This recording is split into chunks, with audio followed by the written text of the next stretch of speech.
নিজেকে গুনার কাছ থেকে বাঁচানোর জন্য, হারাম সম্পর্ক থেকে দূরে থাকার জন্য ফিতনা ফাসাদের এই সময় পরিবারে বারবার বিয়ের কথা বলার পরও সমাজের মানুষ এবং পরিবারের মানুষের জন্য বিয়ে করাটা কঠিন হয়ে যাচ্ছে।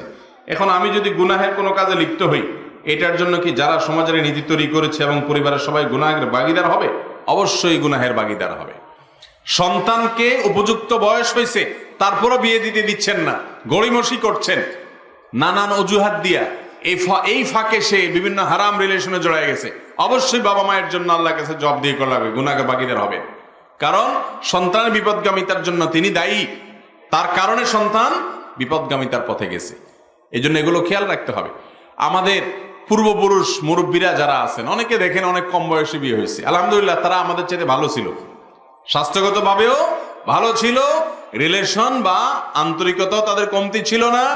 অতএব অভিভাবকরা সন্তানদেরকে উপযুক্ত হওয়ার পর বিলম্ব না করে বিয়ের উদ্যোগ নেবেন। আর যারা বিয়ে করতে চান যুবকরা, বাবা মাকে চাপ দেওয়ার জন্য আমার কাছে প্রশ্ন দেন, আপনাদেরকে আমি বলি কাজে লাগেন, পয়সা কামানো শুরু করেন, বিয়ে দেখবেন এমনি সহজ হয়ে গেছে।